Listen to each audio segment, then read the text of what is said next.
ॐ जननीं शारदां देवीं रामकृष्णं जगद्गुरुं पादपद्मे तयो श्रित्वा प्रणमामि मुहुर्मुहुः।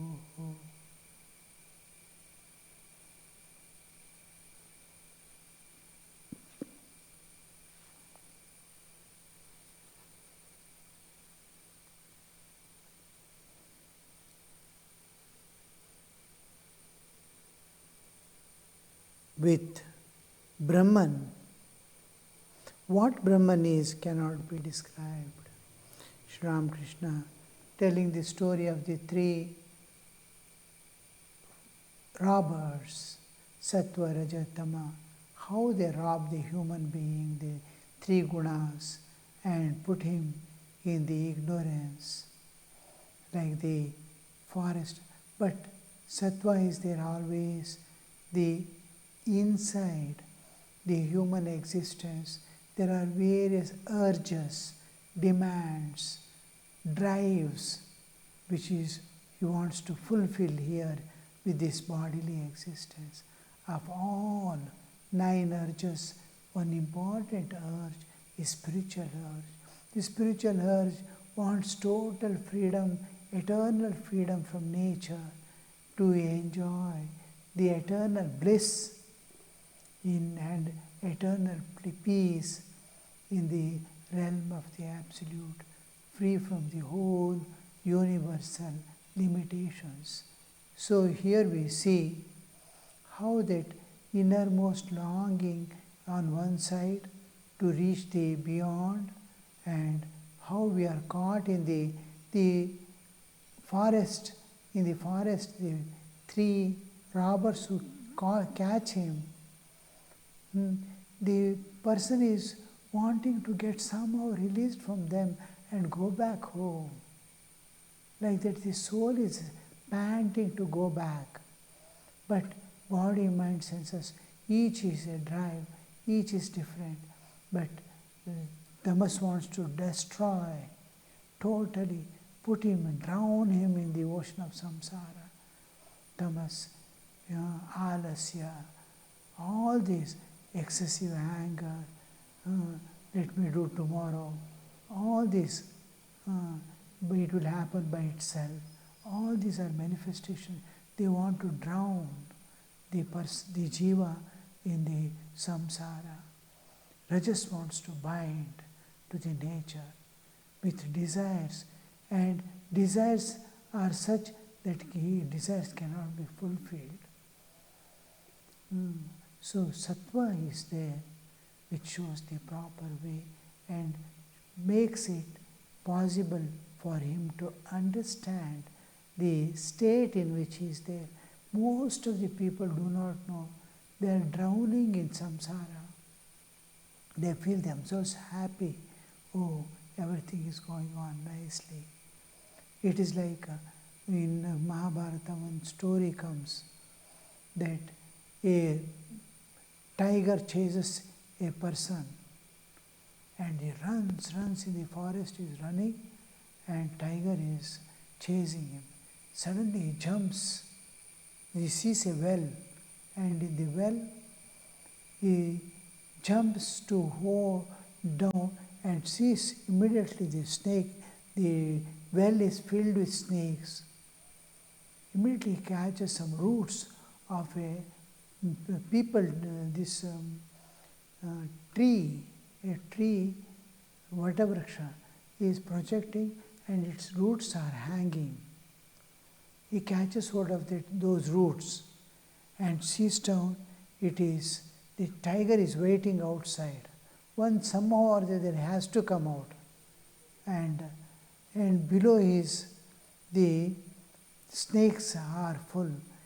If he leaves the hand, he can get inside the well, but snakes are there. Venomous are waiting. Then he is holding, and 2 rats are cutting the root which he is holding. The 2 rats, one white rat and black rat, is cutting that root. a rat is cutting the root, and then a bird on one of the branches of the tree, one honeycomb is there. The bird is pecking at it and drops of honey is falling down. This man is stretching his tongue to lick that honey. Danger all around, but he is looking at that honey falling down and he wants to enjoy that. This is the state of man who is in the world. He wants to enjoy, doesn't know behind and front, all around his death is waiting for him. So when he knows, he does something. The two rats are day and night.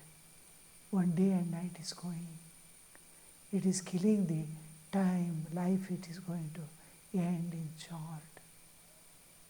Death is going to. So amidst that, he wants to enjoy little of this world. So here we see what is ignorance and how this sattva gives the knowledge. Be careful. Tasmat jagrata jagrata. Awake, my child, awake. Awake to the reality. No more tamas, no more lethargy.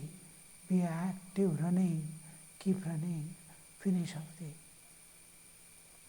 If somehow, if he struggles, he can drag himself a few steps before the root is cut. He can climb over the tree. He can get down from there. Somewhere. How long will tiger wait? Till something else he gets and runs away, or something happens. No, these efforts, he is trying to enjoy amidst that. So this understanding, the sattva gives. Leave that small drips of your life is in danger and from all sides. Climb that before the rats cut, before life goes off. Reach the safe place from where you can continue. So this is sattva. Sri Ramakrishna is telling about the sattva. What is Brahman cannot be described. Even he who knows cannot talk about it. Sri Ramakrishna used to say, everything has become uchishta, uttered by mouth. It is defined, and only Brahman, nobody could explain what it is. Because senses cannot perceive, mind cannot understand what it is, and intellect cannot discern what it is. So it is beyond the conception of mind and intellect. We have only three instruments. Senses are there, mind is there, intellect is there.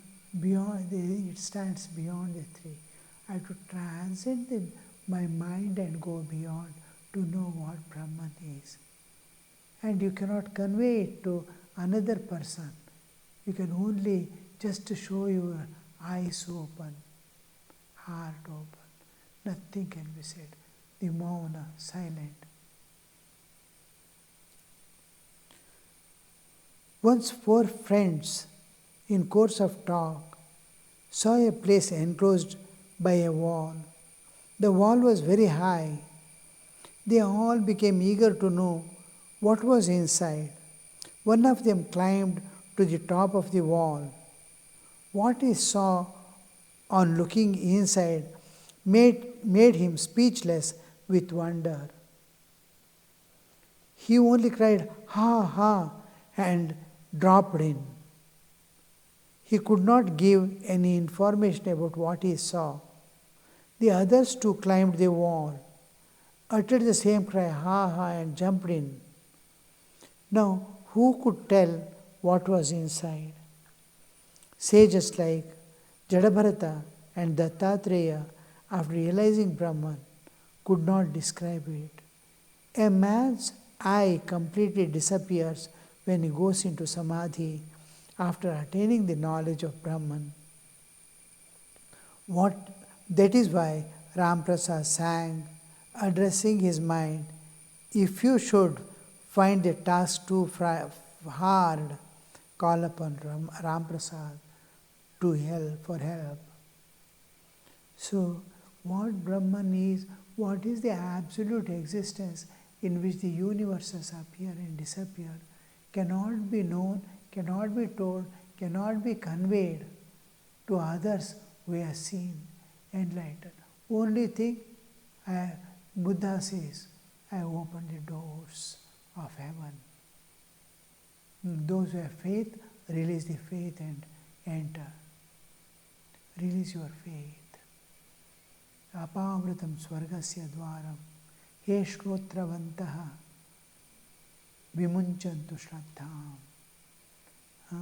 Release your faith. I have set apart the doors of heaven. Swargasya dvaram apavritam. He shtotravanta. O thee who listen to me, we listen.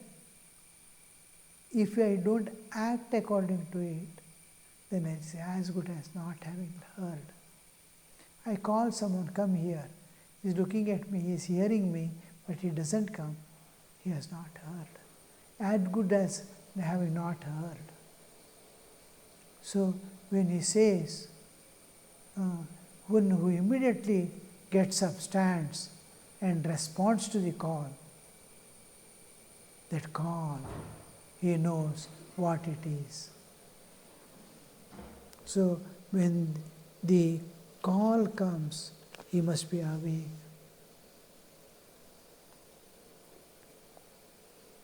Nobody could explain it. The mind must be complete.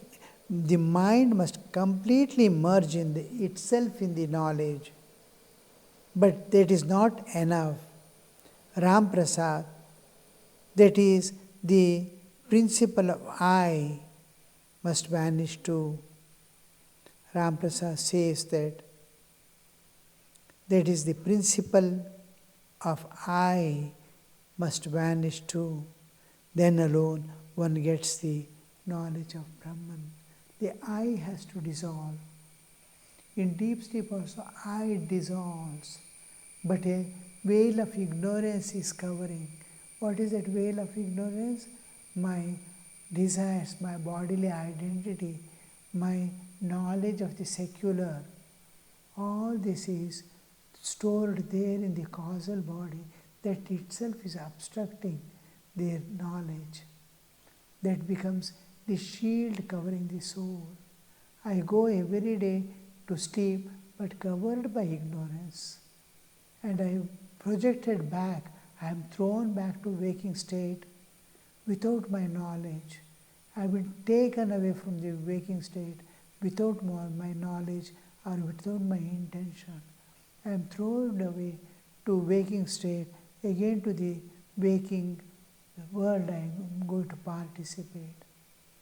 My karmas are pending, my desires are pending, my ambitions are pending. So I am projected forth back.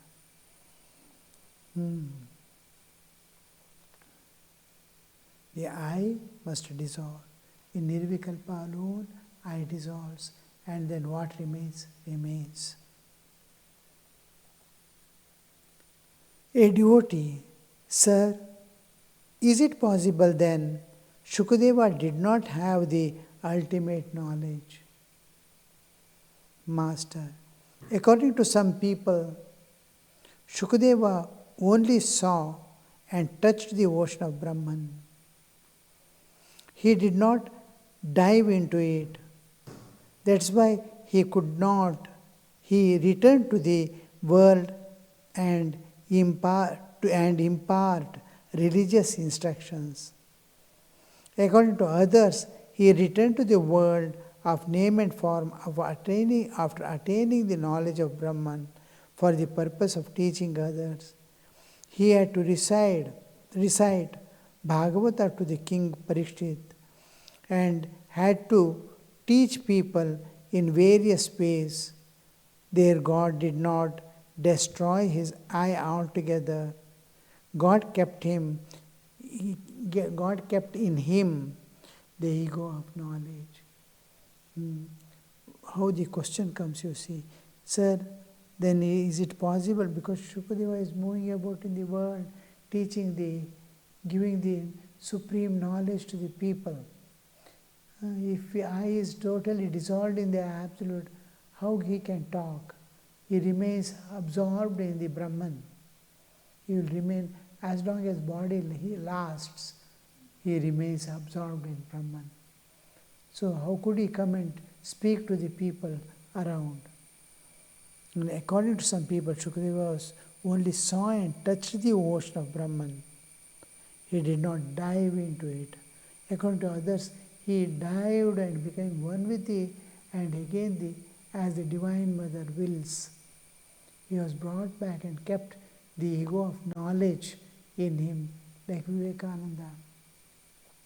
Sri Ramakrishna makes him experience the nirvikalpa and brings him back to the normal state of consciousness and tells you your duties of mother to perform. Now after finishing the duties of mother, work of mother, you will get back your realization of being one with the Brahman, nirvikalpa. So like that, the ego, Shankaracharya, after having realized the truth, the ultimate truth, God keeps in him the ego of knowledge to teach to others. The same way he is supposed to have attained devotee. Can one keep up an organization after attaining the knowledge of Brahman?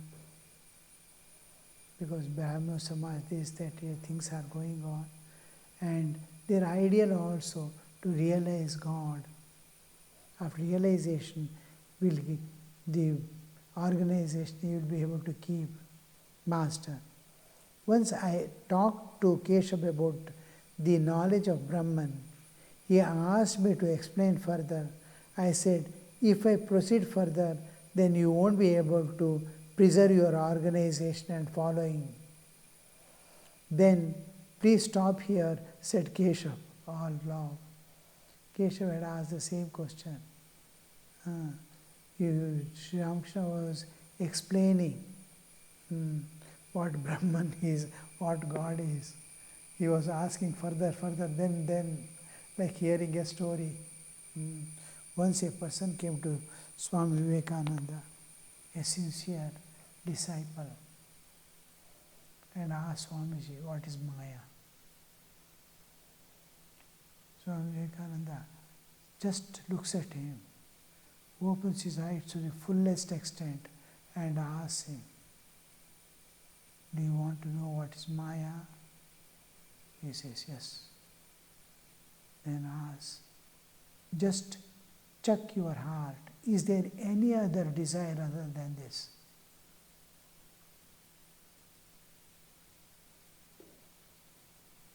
The disciple just looks at the master's face, bows down at his feet, and goes out. After a short while, maybe 10 minutes, 15 minutes, he comes back and says, no.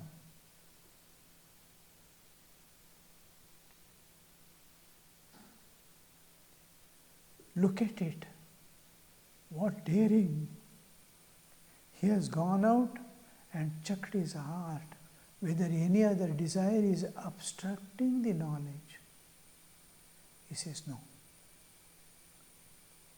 I have none. Only. Then he says, sit. Swamiji starts telling what Maya is, as if one by one veil is falling away of ignorance. He is realizing, as Swamiji is explaining, so he is realizing and going forth. Then when he reaches a certain stage, beyond which he will not be able to hold on to this world or do any activities. There Swamiji stops and says, this is enough for today. That is how they remove the veil of Maya. The same thing he is asking when Keshav Sen is asking him after that, then what happens?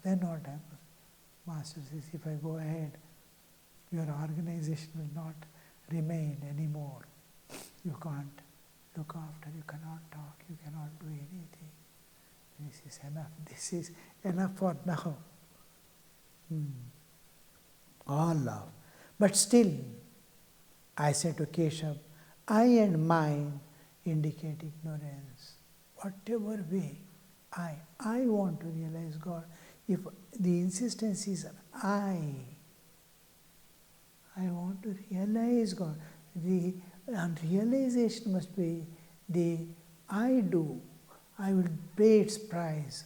That I will do this other. This I is going to harm.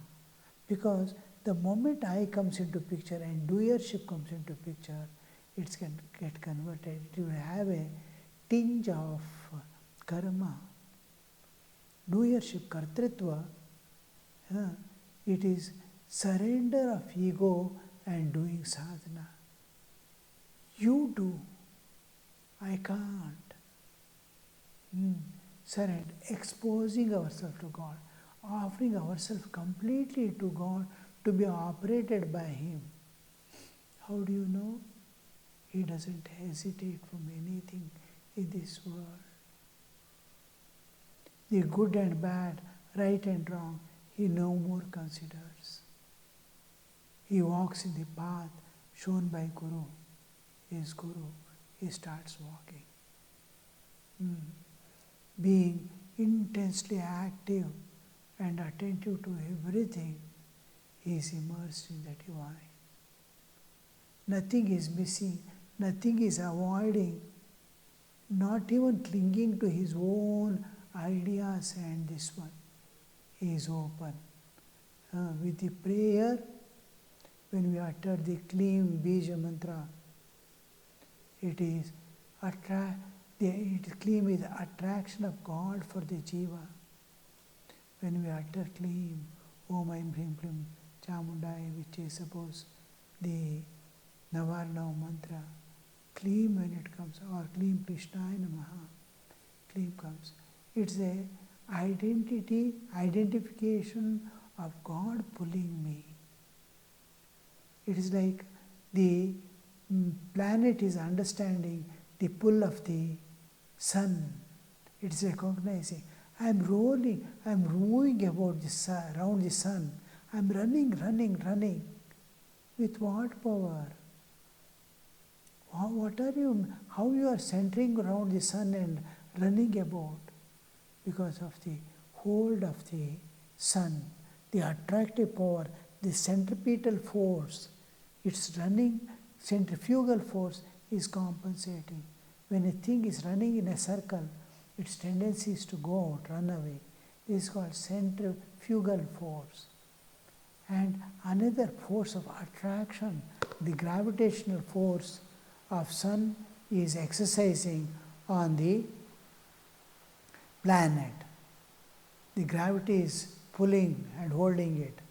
The centrifugal force is compensating the centripetal force. And it is in its equilibrium. If the sun's attraction, it becomes a tangent and runs away. So this, suppose that planet understands, oh, I am being held by the gravitation of the sun.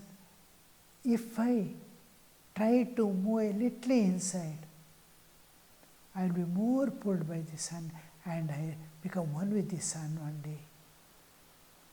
Like that, when Jiva recognized, when he utters Kleem, it is recognition of God's pull on Jiva. Mother, you are pulling me. Krishna, you are pulling me.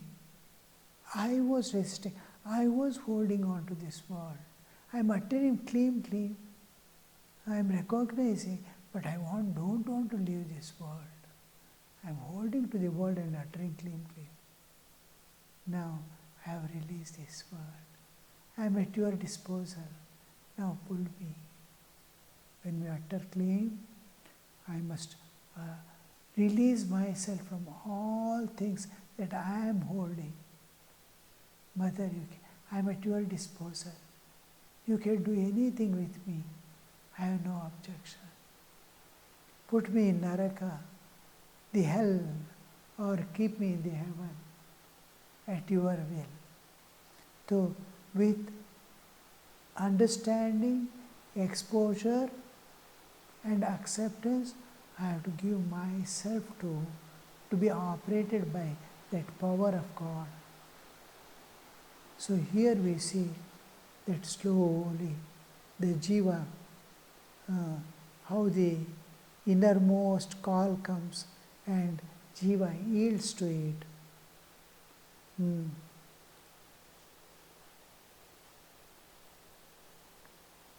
But still I say to Keshav, I and mine indicate ignorance. I, mine and for me, these three.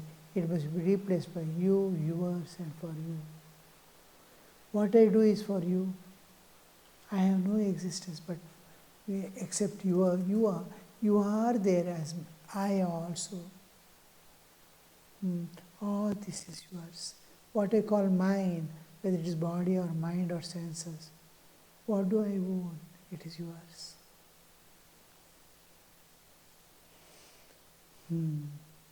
Without ignorance, one cannot have such feelings as I am the doer. These are my wife and children, possessions, name and fame.